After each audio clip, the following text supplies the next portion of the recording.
Hi friends, welcome to Annam's Recipes. இன்னைக்கு என்ன செய்யலாம்னு பாப்போம். இன்னைக்கு பொடி இட்லி எப்படி செய்யலாம்னு பாப்போம்.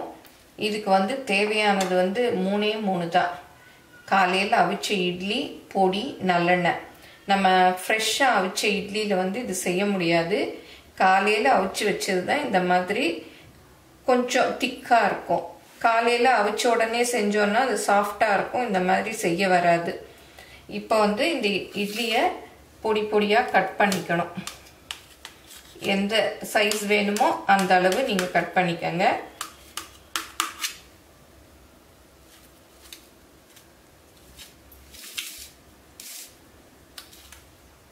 நான் சின்ன சின்ன பீசஸா கட் பண்றேன். இந்த மாதிரி கட் பண்ணி பொடி இட்லி செஞ்சு கொடுத்தோம்னா பிள்ளைங்களுக்குலாம் ரொம்ப பிடிக்கும். இதுக்கு எதுவுமே தொட்டுக்கிறதுக்கு கூட வேண்டாம். இப்போ ஹோட்டல் போனாலே பிள்ளைங்கள்லாம் பொடி இட்லி தான் கேட்குறாங்க இல்லையா? இது ரொம்ப ஈஸியாக செஞ்சிடலாம்.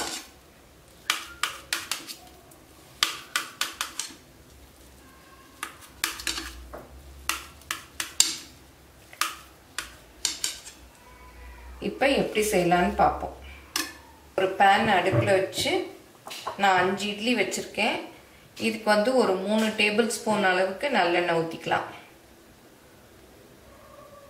ஏன்னா அந்த பொடி இட்லியில நல்லா கோட் ஆகணும்.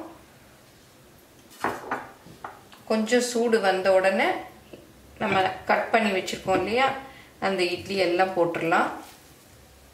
இல்லை எண்ணெயில் பொடியை போட்டுட்டு கூட இட்லி போடலாம், இப்படியும் போடலாம்.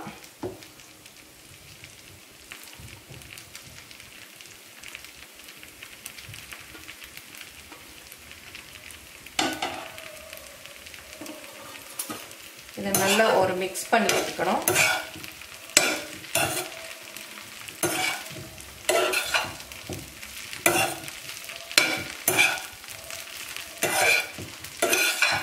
இப்போ எண்ணெய் எல்லா இட்லிலையும் நல்லா கோட் ஆயிடுச்சு.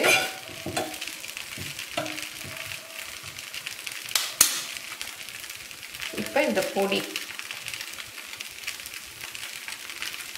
உங்கள் பொடி எவ்வளோ காரமாக இருந்ததுன்னா அதுக்கு பார்த்து போட்டுக்கங்க. காரம் கம்மியாக இருந்தால் நிறைய போட்டுக்கங்க.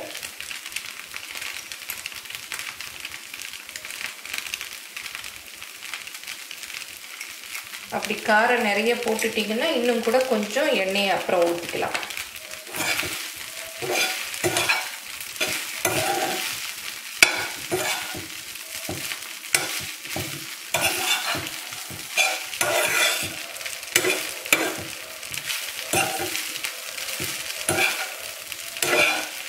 இந்த மாதிரி செஞ்சு கொடுத்தீங்கன்னா நீங்கள் இட்லியெல்லாம் பிடிக்காதுன்னே பிள்ளைங்க சொல்ல மாட்டாங்க.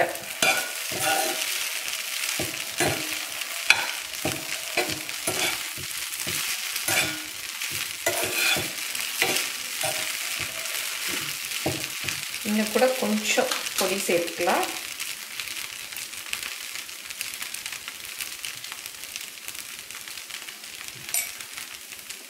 கொஞ்சம் நல்லெண்ணெய்.